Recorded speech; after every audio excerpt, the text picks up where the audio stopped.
The new Xiaomi Mi A1 is priced at 14,999 rupees and the Moto G5s Plus is priced at 15,999 rupees. Should you spend that extra 1,000 rupees for the G5s Plus or just go for the Mi A1? Let's find out. Starting with the design of the Mi A1, this is the most premium Android One smartphone we have got so far. From the back, the Mi A1 looks iPhone-like. The antenna lines run along the top and bottom edges while the device is rounded at the corners. On the other hand, the body of the Moto G5s Plus is a single piece of aluminium that makes for a more solid feel. It is a slim design and light enough to not be a hindrance when kept in your pocket. The fingerprint scanner on the Mi A1 is placed at the back and the one on the Moto G5s Plus is on the front. The fingerprint sensor on both the devices works well. When it comes to the build quality, both the phones are well built and we would call this a tie. The Mi A1, however, is slightly more ergonomic when compared to the Moto G5s Plus.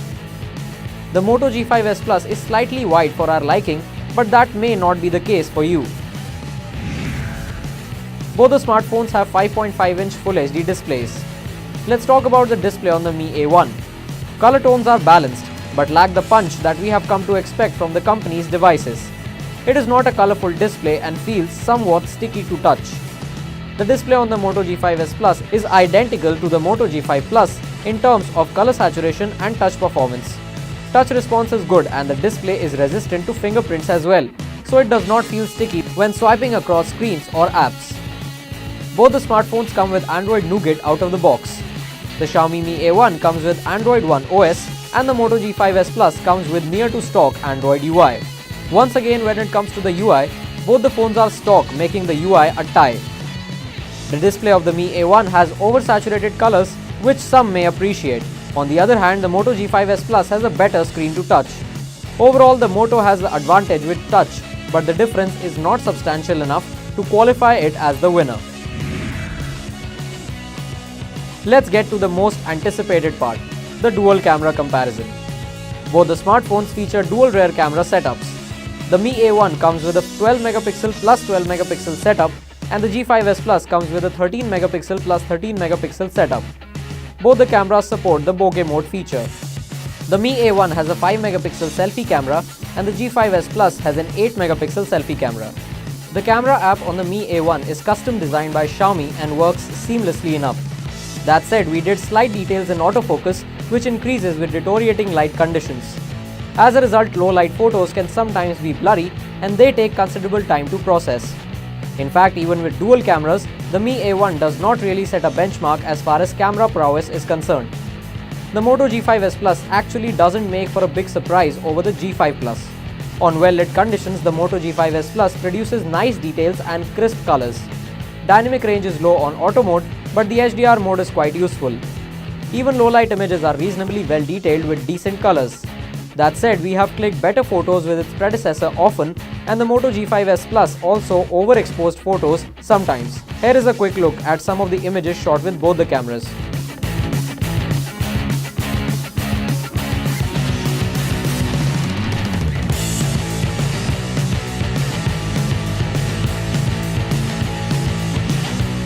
So to sum it up, both the smartphones have nice cameras. However, you can only make the most of portrait mode in well-lit situations on either camera. Both the smartphones are not great for low-light photography, especially when you consider the fact that they have a dual camera setup. If we had to choose, Xiaomi has a slightly better camera overall with color and details. Both the smartphones run on the Snapdragon 625 platform and have 4GB of RAM with 64GB of internal storage. The Mi A1 is lag-free and sufficiently fast. It is not a powerhouse by any length of imagination, but it's dependable to say the least. Gaming performance is good with minor lags from time to time. The only real issue is that the phone heats up just enough for you to be uncomfortable while gaming for long periods. As with many Motorola phones, the Moto G5s Plus presents a fluid stock Android experience with minimum lags. Upload times are reasonably low and in-app performance does not raise a lot of questions. It is not an out-and-out fast phone, but the Moto G5s Plus would suffice most use cases. The Mi A1 comes with a 3050 mAh battery and the G5s Plus comes with a 3000 mAh battery. In practical terms, the battery on the Mi A1 translates to just 11 hours runtime on the PC Markwork 2.0 battery test. That ranks the Mi A1 amongst the better battery performers amongst the budget devices. The Moto G5s Plus does last a work day, which, though sufficient, is not the best you can get in this price segment. You will usually get by with a charge every night, while heavier users will need a quick top-up during the day. For real-world usage, both the smartphones are at a tie when it comes to battery life and performance. Overall, the only clear advantage the Xiaomi has is a slightly better camera overall. But once again, the difference is not so great to call it the absolute clear winner. Considering the features on offer and the price tag of both the devices, it is hard to recommend one over the other. They both have almost the same pros and cons. Since both bring with it the promise of timely OS updates for the next year at the very least, you can't go wrong with either. At this point, it is a matter of choosing the brand you prefer. So what do you think about this comparison? Comment down below and don't forget to like and share this video.